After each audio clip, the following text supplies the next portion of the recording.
What's up, guys, and welcome back to the Impact Defense Podcast. This is episode 127.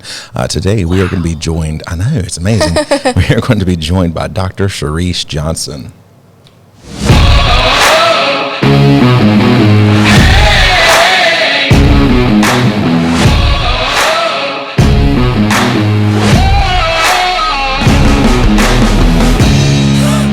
Okay.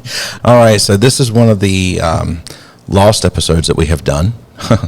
Unfortunately, we had her on to come on 124, and we ended up having to move things around because we recorded an entire podcast with her, but we used the term recorded very lightly because it actually did not record. We got finished the whole thing and it did not record, and I was so mad at Zoom that day. So sad because, quite frankly, it is probably one of, if not like the best podcast we have ever recorded.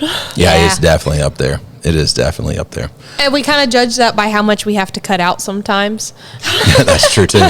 But also just in the subject matter and the amount of things that we think, man, this is so valuable. And we've had a lot of wonderful, fun conversations, but there was so much value in that, and something that I feel like people just do not touch on enough when it comes to self-defense.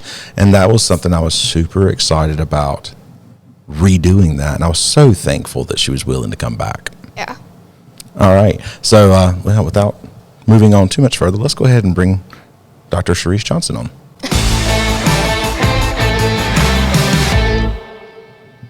All right, and we would like to welcome Dr. Charryse Johnson to the podcast again. And some of you might be saying, hey, wait a second, I don't remember her being on the podcast before. But actually, we recorded a podcast. Well, we did a podcast with her before, and unfortunately, it did not record.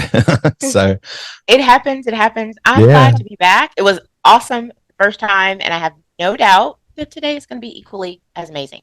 Well, I would like to thank you for being willing to do all of this again after all of that. Offer your expertise on a subject that this side of it doesn't get discussed very much. That is very true. We're super excited. Yeah, we were super excited the first time, but after going through it one time, we're even more excited this time. So.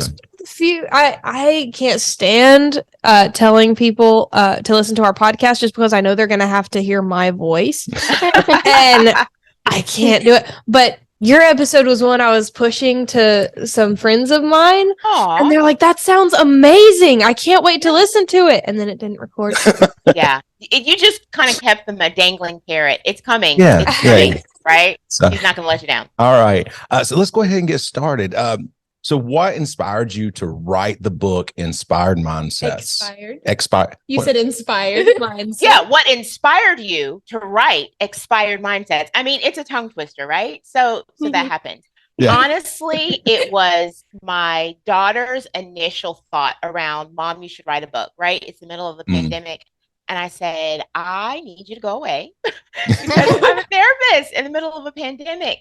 But then as I was working through with clients and with organizations and talking with friends and colleagues, I realized that there was a need because so many people were kind of sitting with themselves once everything slowed down, and they realized, wow, all of these different areas of my life that I thought I had moved past are coming to the surface, and the things that I would normally do to get past them, I actually can't do anymore.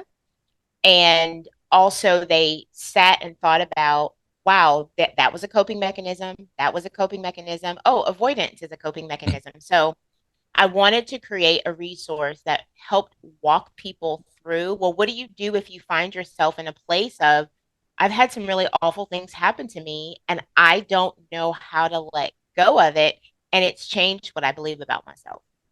I love the overall idea of your book. Can you describe a little bit more on the subject of the main message of your book and how it can really benefit people, especially with the mindset of self-defense? Yeah. So if you think about the concept of self-defense, I love the brain. Let me put that in there. Our brain is wired to keep us safe, right? Mm-hmm. But there are times and seasons in our life where we start doing something or we're reacting to maybe a bad situation when it comes to self-defense. And we realize this may have been beneficial for me right in the beginning as I was being honest and acknowledging what I've been through or trying to get through that really challenging and scary moment. But now I'm holding on to that same mindset and now it's holding me back. I'll give a quick example. Let's say that someone has been through a situation where they felt like they were violated by someone of the opposite sex. And that is overwhelming. It is terrifying on so many levels. Well, if then you adopt a mindset that says, I just don't want to be in contact and I won't trust anybody that's not the same sex of me, then you run the risk of going, but this is making it really hard for me to move forward in life because I'm going to have to work with people that are going to be the opposite sex. And maybe I don't want to be by myself for the rest of the life. So if I've been in a situation that has rightfully made me feel like I need to defend myself, but I take it too far and I don't work through it in a healthy way, the defense mechanism of keeping everybody out actually keeps me in.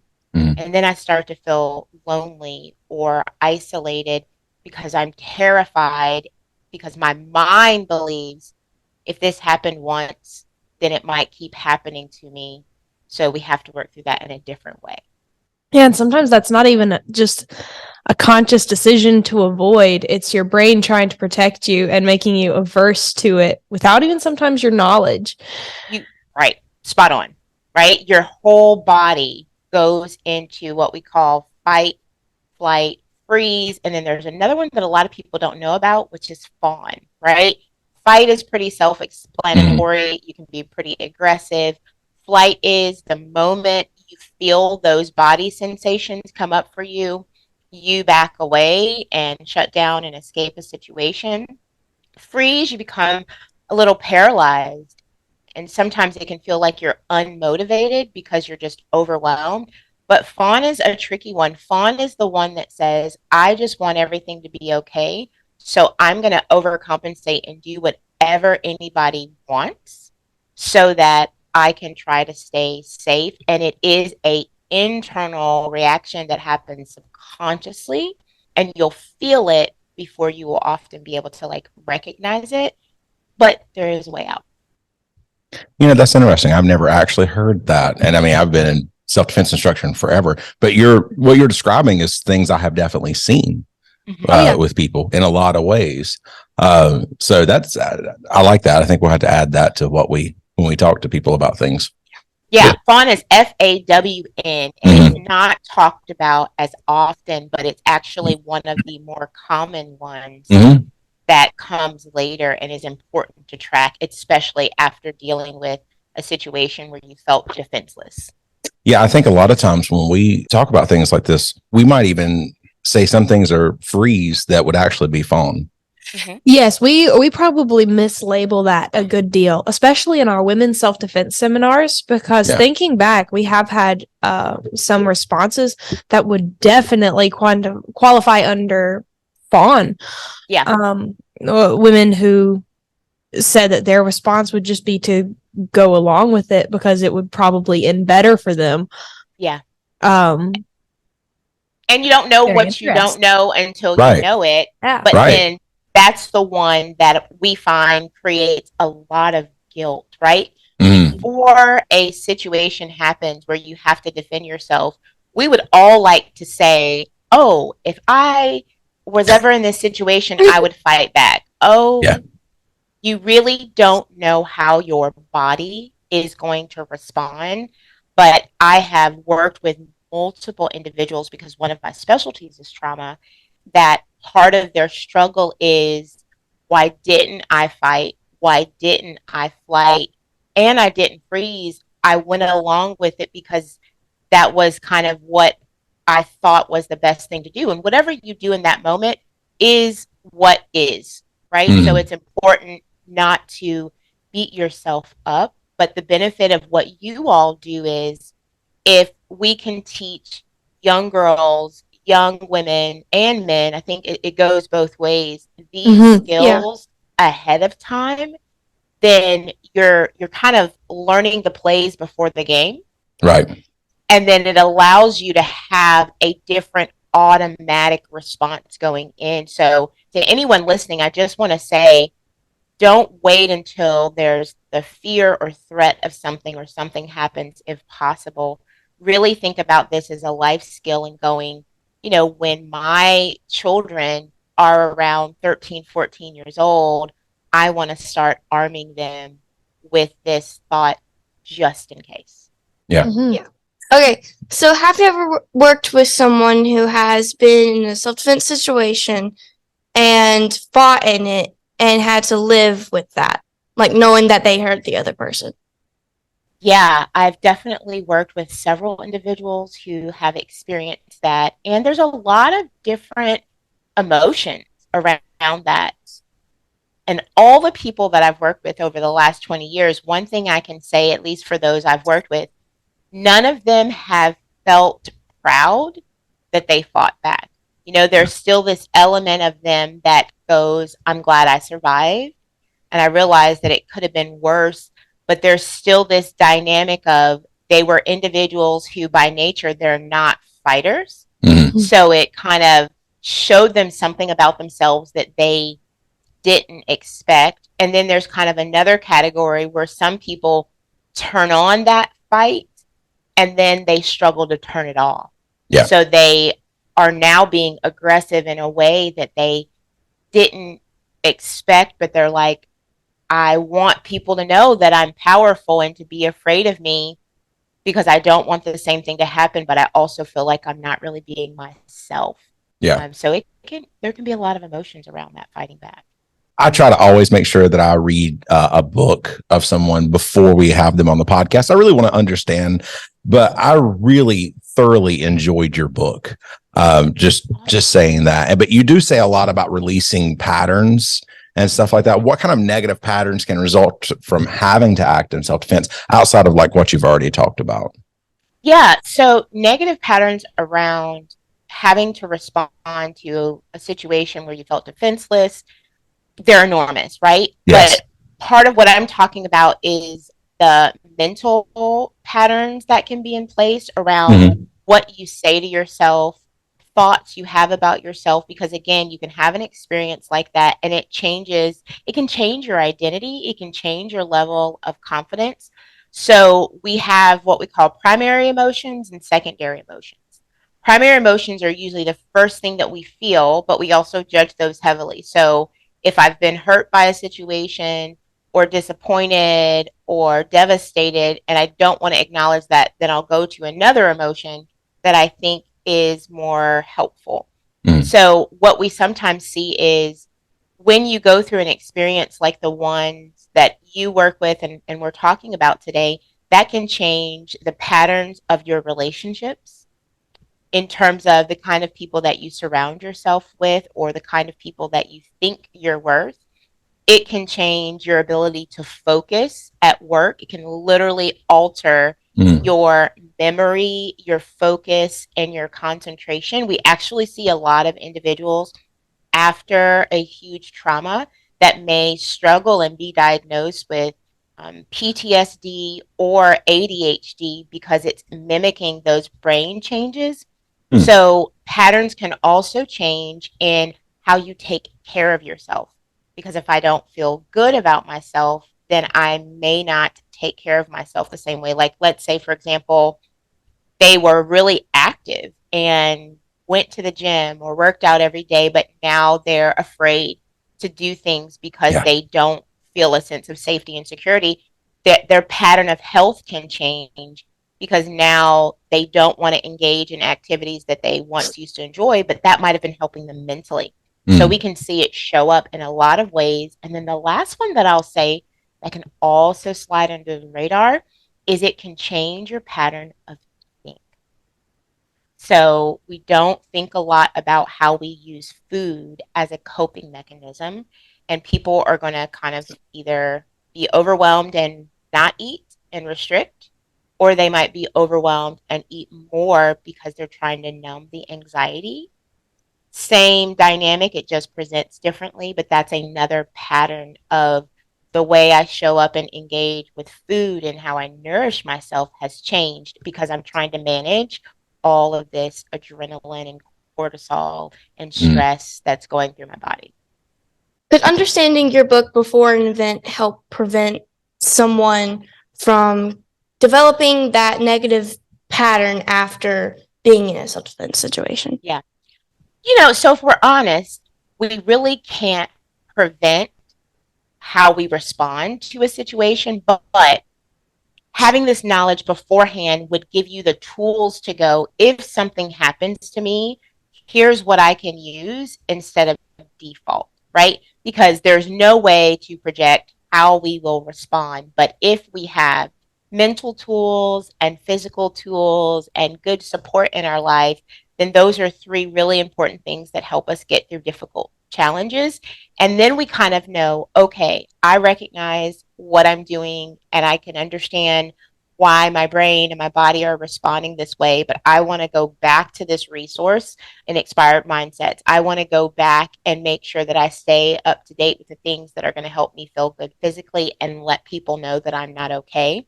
So I feel like it's one of those dynamics of a toolbox. It's a really helpful thing to have in your toolbox, and anything that you have prior to something happening, you're more likely to use it than after. It's really hard after something happens to have the emotional energy to start something new and introspective. So doing it beforehand just kind of sets you up to handle it better.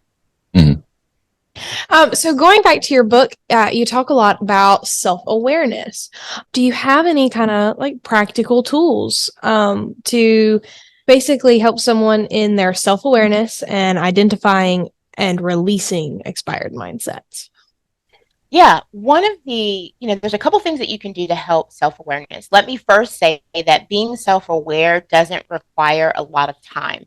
People will often avoid self-awareness, one, because it's uncomfortable, but also there's this part of them that thinks, well, I'm supposed to have an hour every morning to be self-aware. Not true. So let's remove that from your mind. Self-awareness is something that I want you to see as like little mini self-checks throughout the day, right? So one of them could be you take 60 seconds, you kind of sit back in your chair, and you just get quiet and breathe.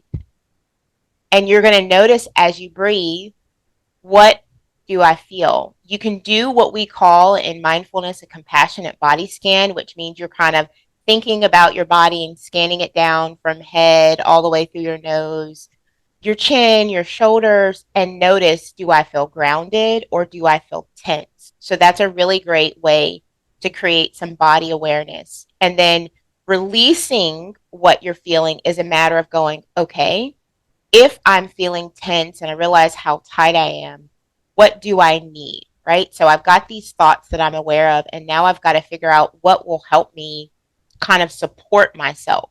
Well, I realized I'm feeling anxious. So I always feel better when I spend time with people that I care about. So I'm going to make plans this afternoon to make some good connections. So compassionate body scan and sitting back is one. Another one would be meditation. For those that are open to it, it is an extremely powerful dynamic that not only helps us and create awareness, but it actually changes the structure of our brain in between 5 and 10 minutes. So it's one of the things that we encourage people who've experienced levels of trauma, even if they feel like it was a mild level of trauma. It helps restructure the fear center of your brain. And then the last one, I feel like can be very helpful for people who've experienced traumas and they have really difficult thoughts at night. So we often will see that people will be okay during the day. They're going on about their life. Nighttime comes, they start to get anxious because they fear I'm going to have a flashback or a memory. And then all of those mindsets come to surface. So before you go to bed at night, you want to put your hand on top of your heart and then one hand on top of your belly or your diaphragm and do 12 rounds of diaphragmatic breathing, which is in through the nose and out through the mouth. And doing that signals your vagus nerve, which is a part of your nervous system, and tells your body we're okay, right? And you can do that before you go to bed, or if you have a bad dream or flashback and you wake up in the middle of the night, 12 more rounds of that signals the vagus nerve and will help you rest, because sleep can be really impacted. I like that. We actually in like our martial arts stuff, we actually talk about, breathing down deep, all the way down into your diaphragm and getting that, and kind of getting that, to use that to get your breath back, to calm yourself, to do these things as well. So, yeah, we call it ibuki breathing. Well, that's the Japanese is ibuki. And then my mom calls it Darth Vader breathing. All fit. All of those are accurate, and they really are helpful. And I think sometimes when people, might take your class and they experience that, sometimes people may not realize just how important that is to do, even if they're working on things outside of their, like, put that breathing part back in there, because that is signaling your body, okay, it's okay for us to engage in these things, and we're safe. So awesome. I like that. So one of our favorite self-defense quotes by Horia and Gracie, and he says, and the first step in learning to defend yourself is believing the fact that you are worth defending. I absolutely love that quote. It's one of the things that we have put out there a lot. How can those limiting beliefs and negative self-talk hold someone back actually from self-defense? Oh, yeah. Limiting beliefs are a big part of what keeps us from acting in a way that can support ourselves. So if I'm an individual and I already have a very negative internal narrative about myself, then there can be this part of us when we are in a difficult situation where we think, this is my fault, I deserve this, I'm not surprised this has happened to me. And if that's what we believe before the moment, then it just continues after the moment and will make it difficult for us to heal. The other thing that I will say is people who prey on other individuals and are really looking for victims, they're listening for your insecurities. They're listening for your negativity. Sometimes it is people that see you and choose you at random, but our limiting beliefs, I fully believe, can even be seen in our posture. Right? Somebody that doesn't care about themselves, you can see it because you walk around and you don't give eye contact, or your shoulders are shrugged down, or you look afraid. And for someone that is looking to overpower, that is like a poster that says, this is the one, right? Yep. So when we work on those limiting beliefs in advance, then it does create a part of us, we don't have to walk around looking like He-Man or She-Ra, but nobody under the age of like 40 is going to even know it. That's okay. They do, because I'm constantly referencing this, so we're good. I know. Well, that's true. Awesome. You did, but yeah. But you will present differently. You'll be more aware. So it's important for us to be conscious of people pay attention to what you say, and sometimes the wrong people are paying attention to what you say, and you deserve to think, really well of yourself. The last thing that I will say is, if we're holding on to mindsets that speak to, I'm not confident, I don't deserve this, I don't belong, people don't care about who I am, then you have things that have happened to you in the past that you haven't worked through because you didn't wake up that way. Like, we're not born thinking poorly about ourselves. So expiring a mindset is all about, I need to go back to those places and see where they happened and pull them up from the root so that I can live more free. Yeah. So you were actually mentioning that there was actually a study done of violent criminals where they showed these, I want to say it was about 100 violent criminals. They showed them thousands of people walking down sidewalk, same video. And with about 97%, the same, they all picked the exact same people that they were going to attack. Wow. And it had nothing to do with the size, gender, race, perceived religious beliefs, anything. It was all about how they carried themselves and everything. So one of the first things that we always tell people is walk with confidence, and you are much less likely to be targeted by someone who is a violent criminal looking for a target. Yeah, that is fascinating. I'm not surprised, but that is fascinating. And we kind of put off an aura in a lot of different ways, but wow, that's fascinating. Yeah. How can the principles in your book help someone overcome that mindset? Yeah, so I walk everyone through multiple different kind of common mindsets that we think about in terms of bad things always happen to me, so why try? Or no one wants to really hear what I have to say, or I don't have a voice. I share bits and pieces about my life or bits and pieces of kind of fictionalized case studies based on people that I've worked with, and then really help you go through a 3-step process of going, all right, how can I change this limiting belief? Because it's not a matter of, oh, I just don't want to believe that anymore. It doesn't work that way. That limiting belief comes up subconsciously. I really help you look at, how is this impacting me? Because I believe this way, what am I not doing? How am I holding myself back? Then I engage you in mindfulness activities that you can do. Of course, they're optional, that just help you go, wow, I read that chapter and it was really great, but it also brought up all of these things for me and I kind of feel it. I got you, right? Like, let's work that down a little bit. And then the last step is to do what I call recalibrate, which means, how can I change my language? This is what I've been telling myself over and over. Well, I've got to replace that with something. So what words am I willing to exchange so that I can go from, this always happens to me, why try, to, yes, I've had some difficult things happen, but there are good things ahead, so that it creates a level of neutrality and hope.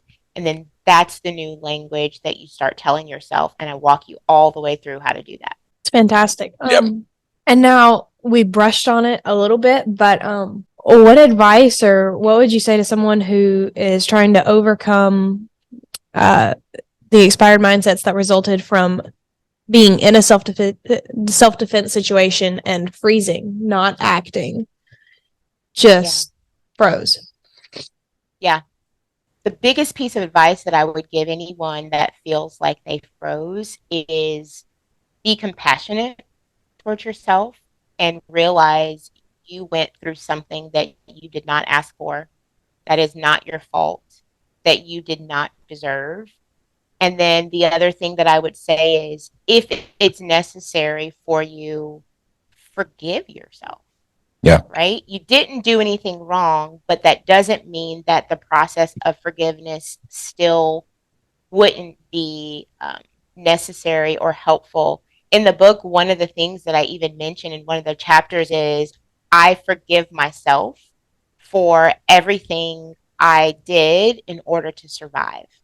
Right? You need to recognize that you did what you could at the moment. And for some people, it is, all I could do was freeze and go in and try to distance myself emotionally from what was happening, and be patient with yourself. So be compassionate with yourself, forgive yourself, and be patient with yourself, because it takes time to get past this. I know it's painful, and there's the desire to go, give me the 5 steps that I can do to make this go away instantly, right? Yeah. It doesn't work that way, but be patient with yourself.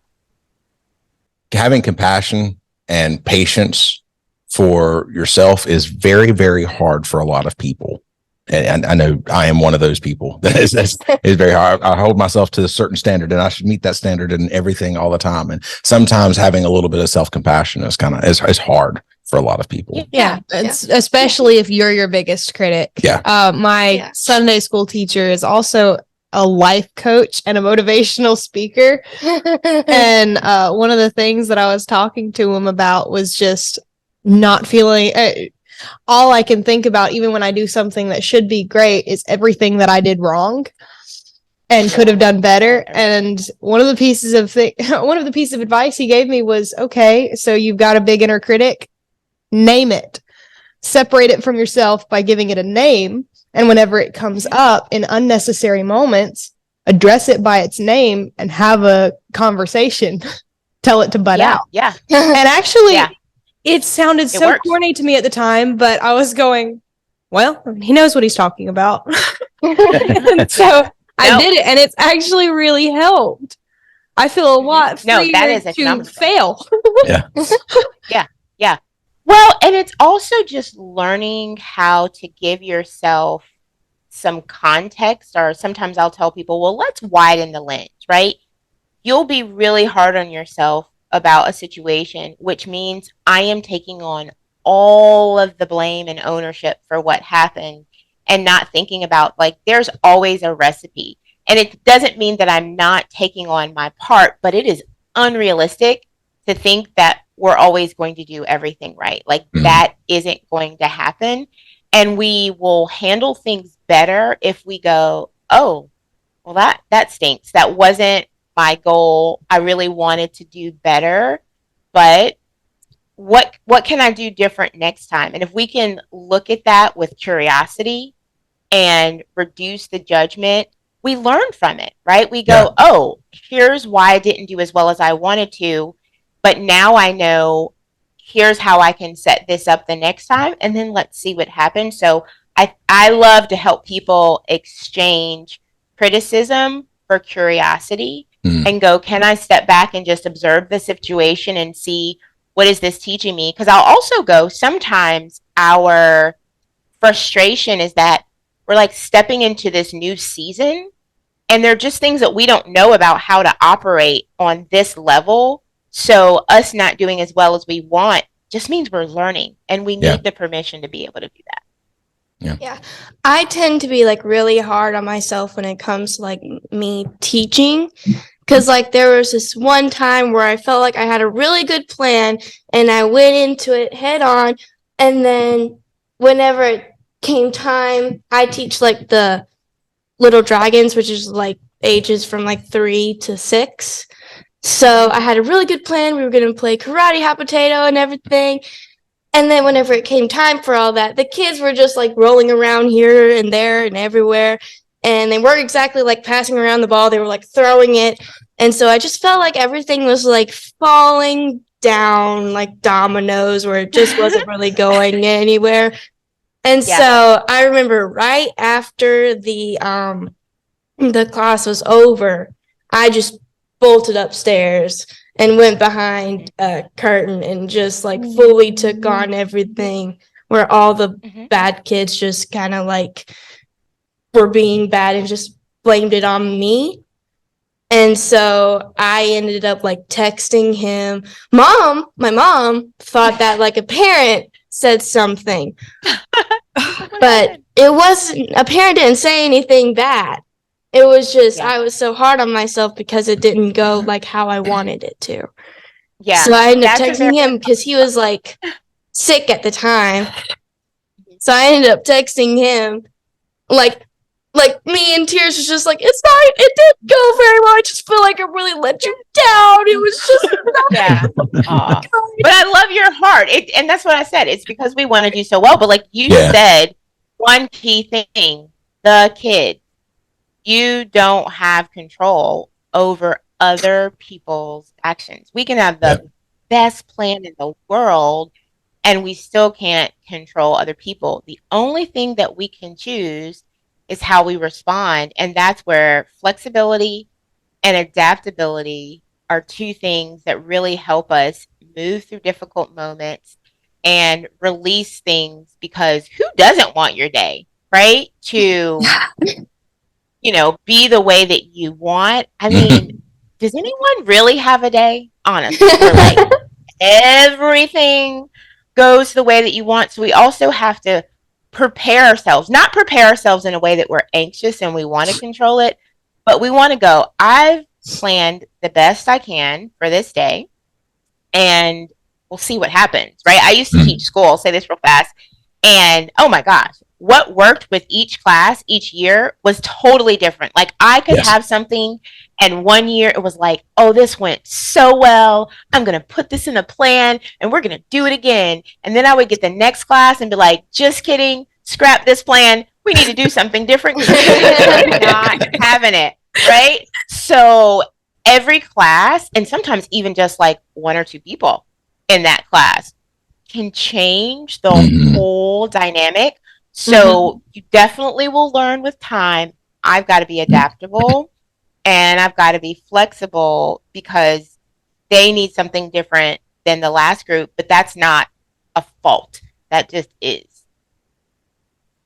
Yeah. That's what I was trying to explain afterwards, because it really was a fantastic idea for a class plan. There were so many different options that were age level appropriate, that should help them grow in certain areas, and should be very entertaining and fun. But whenever she went to do it, all she could see were the areas that weren't going according to the vision she had in her head. What she didn't see were the kids in the class that were grasping on and doing it. They were having a great time and enjoying it. And so all she could see were the things that were not going according to what she wanted. So she just has to train herself to look for the successes so that she doesn't feel quite as overwhelmed by the things that don't go according to plan, because there were a lot of 3 to 6 year olds in a class. So it's never going to go according to plan. Right.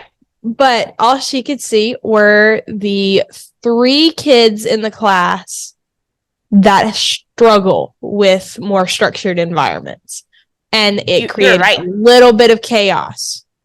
Yeah. But the parents, you know why that the edges, were still seeing most of the kids really grasping on and having fun. And so that's what I'm seeing. She's only seeing the 3 that aren't. Yeah. And I would say probably what might have been happening is you're feeling it, right? So it wasn't even just about what other people were seeing. Like you're feeling, oh, this is not going the way I want, and that feeling is extreme. Yeah, and the fact that I want to say this real fast. There just made it worse. The fact that he wasn't there just made it worse, because I feel like I'm his daughter. Okay, I feel like I just have to live up to the fact that I'm his daughter because he is the main teacher. He is the main teacher. So I set a bar for myself. Because I'm his daughter, I set a bar to myself. But whenever I come, like, not to that bar that I feel like I should be at, then I just feel like I'm a failure and I'm failing. So what a good mindset, right? To work on inspiring. Because and the funny thing is, right? Hold on. Let me say this one thing. Here's the thing. Your father and you are 2 totally different people, totally different temperaments, totally different ages, and you have different levels of experience. So if I came into your class and said, oh, I'm going to be able to do it just like her, right? Because I don't have any experience. It's not what I do. So that's where we get caught, is we try to measure ourselves against somebody else's bar instead of going, okay, class was over. What am I proud of? Oh, I'm proud that I didn't run out of room in the middle of the class. I'm glad that I stayed for the entire class. I'm proud that 17 out of the 20 kids actually got something out of it. Now I can go sit with my dad and say, hey, I'm pretty sure you've had this happen. I didn't know what to do with those 3 kids. Can we talk about, what I can do differently? So I have a few things to try because I felt unprepared and I didn't plan for that. So that's the difference of how you take I have failed and you step back and go, gratitude, let me be curious, let me reach for support, and then let me keep working. But part of where we get those limiting beliefs and those core beliefs is we are holding ourselves to a standard that is unrealistic. So if someone has been in a situation where they've been violated, you can't expect yourself to respond the same way someone who hasn't been violated would respond. Right? Don't think, oh, well, they can do this. Why can't I? Because they haven't been through what you've experienced. So you have to take it into your context and just give yourself time to learn what you need to feel successful and do it your way. The funny thing is, Mom went downstairs and found a parent and was like, basically just told her that I was like really upset because I only focused on those like 3 kids that were not listening and were like rolling around doing this and that and whatever, and just wanted to give me encouraging words. And I didn't realize that at the time because I think I was on the phone with you. Mm-hmm. Yeah, I was on the phone with him because he saw the long book of a text that I sent him, and we talked for a few minutes, and that kind of helped, but I was still like kind of like, because I just really felt like that I just like failed him. And so Mom came and got me, and the mom was like really encouraging, but I didn't like fully want to listen because I just felt like your body wasn't ready to take it in. Yeah. She ended up like giving me a hug and saying it was okay. It's just like some of the kids were just like not like they couldn't do it because we were focusing on like motor skills. And so she just says some of the kids just didn't have that in them. And so she gave me a hug and was like, don't beat yourself up over it. It was Bradley had fun. I'm so glad. Way to go, Mom, and way to go, parent, because it is helpful to hear from other people. You know, what we feel is very real and very real to us, but it's not what everyone else sees. Yeah. For sure. Okay, so now that Kylie's counseling session is over, she's like, I'm getting in on this. Drink coffee. So how do you see the concepts that you developed in your book, Expired Mindsets, evolving and changing and maybe even impacting society as we move forward in the future? Yeah, we are doing so many really amazing things with the principles in Expired Mindsets. And I am enjoying how they're showing up in different places. I'm going to be talking to some students about these concepts at their graduation. I can't remember what part of North Carolina it's in. I want to say Goldsboro, maybe. Okay. Mm-hmm. Which is exciting. So wanting to share these principles with people early. I use them in a lot of work with nonprofits and organizations to help them even look at how your business is structured and what mindsets do you have about this is the way that we've always done things. That's and awesome. Because that's there, you're actually limiting your ability to grow and to have reach. And then the other thing that's kind of in the works, and I'm about half done, is I used to homeschool my kids when they were younger and am a former educator. And so I'm creating a curriculum where families can use Expired Mindsets as a tool to talk about mental health themes. And if a couple is using it, here's how they can talk about it when it comes to their marriage. But then here's what it would look like if they wanted to talk about it with their teen or their adolescent. And then I have some more hands-on things that you could do if you have younger children. Because one of the things we just simply don't do is we don't talk about what we believe. We don't really let people know what we're experiencing as a family. And then sometimes even as parents, we don't always share with our children, hey, I actually struggle with some of the same beliefs and limiting core beliefs that you do. And here's how I got through it. We might help them when they're in crisis, but I think it would help them if we shared our story more so that they go, oh, wait, you're not perfect. That seriously, I mean, I lost my mom when I was a young adult, and literally up until the moment she passed away and I read her journals, I thought she, I knew she went through difficult times, kind of, but I literally just thought she never struggles. She always does everything great. She's so amazing. Yes. So to read her words and go, oh no, like you were totally human. And you actually did, you know what I mean? And I don't think it was intentional. I think we do that because we don't want to put our thing, of course, on our children. But there is a way to have these conversations appropriately so that then we're not afraid to fail as a family. And, I even tell I have a 21 and a 23-year-old, and I always tell them, I just want you to be you. Yeah. You are not living up to anything that I do. And remember, like, I'm in my 40s. I was not doing this when I was in my 20s. So don't be overly impressed right now. But I just want them to be themselves. And I try to be really intentional about telling them things like, oh my gosh, I'm about to do this and I'm nervous. Yeah. Oh my goodness, this is coming up and I'm kind of overwhelmed because I'm an introvert who has to do things on an extrovert level. And we all I understand think it helps that. them. Yes, right? Yeah. So I think it helps them and it normalizes it all. So many things. I really love to hear that, like, this thing is not just a book that you wrote. This thing is like, it's a key thing in your life that you are kind of using in so many different ways. I absolutely love that. That's great. Something that I definitely want to do. Okay. You look like you're about to say something. I was going to say one more thing. Just for technical difficulties, I won't pull it up right now. But the last thing that I'll say is that my husband is a musician.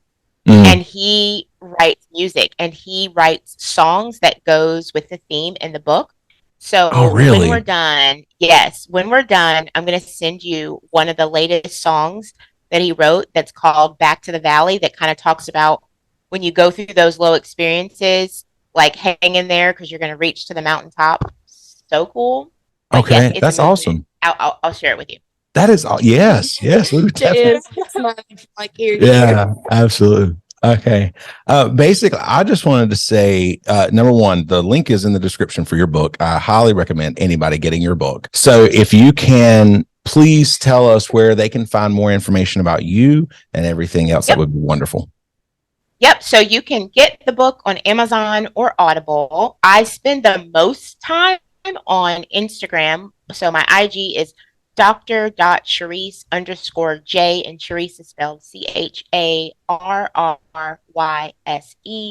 And then my website is drcharryse.com. So join me, come hang out, have some fun. I love encouraging people. There's a lot of free resources that I also provide to different people who are trying to navigate difficult seasons of their life. So I always look for it, and make sure that you let me know that you heard me on this podcast. So. Yeah. Awesome. Is there anything else that you would like to say before we, and actually we like to ask this question. Is there anything else? Is there a question that you wish we would have asked you? Ooh, I really don't think so. I really feel like the questions you guys asked were super, super thorough. So there isn't anything else. I think the only thing I have to say is that I really love what you all are doing, and please don't stop. It's so important. I wish that self-defense was a mandatory part of middle, high school, and college. And this is what you got at this level. This is what you got at this level, and this is what you got at the next. So, if you are a organization or a community or even a business, and you're looking at different ways to encourage your team, or hey, we have funds for personal development, don't forget about self-defense, because it is a really crucial aspect. So I want to put that out there for the people that will listen and the people that I know I'm going to share this with, so that they can really look at how they can allot for that in the future. Yeah. Awesome. All right. Well, we will see you later, because we're definitely want to have you back on the podcast. All right. Awesome. I'm here for it. All right. Thank you.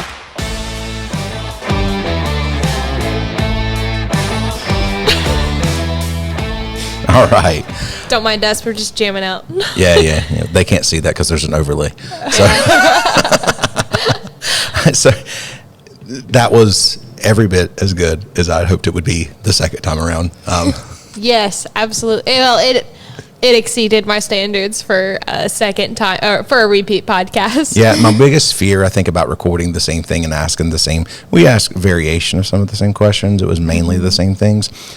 But my biggest fear is that we had already done it, so we kind of lose the newness of some of the situations. But I think she actually brought up some points and little pieces that she did not bring up the first time. Yeah. And that really helped kind of keep everything completely new and get good, solid, like realistic reactions. I just love how both professional and personal she is. Yeah. Yes. It makes for very good discussion. Just, even things that you've maybe even covered before. It makes them newly exciting. Yeah, absolutely. You can tell she's definitely like called to be a therapist. Yeah. She is like the type of person that you would want as a therapist, I think. Yeah. I believe that. And definitely Kylie would think so. But yeah, guys, check out her book. The link is in the description. Like all her pages on social media. Yes. Follow her, check her out. She is a lot of fun. We are definitely going to try to have her back on in some form or fashion. I know we talked about doing some other things with her, so we're super excited about that as well. Yeah. And the topics of conversation today are so much more practical than you would even believe. Yeah. Mindset is by far the most important part of self-defense. Well, just a couple episodes back, you were asked what they thought about the most important part about self-defense. The first thing you said was mindset, and I 100% agree. Yeah. I have watched people with really good skills completely fall apart in either training or real self-defense situations. But like stress scenario training, I've watched people fall apart. People that actually had real good skills completely and totally fall apart because they did not have the right mindset and understanding of how self-defense works and how real self-defense works. So it's super, super important. You need that mindset aspect to everything you're doing. All right. Well, guys, we will see you in the next episode. Bye. Bye-bye.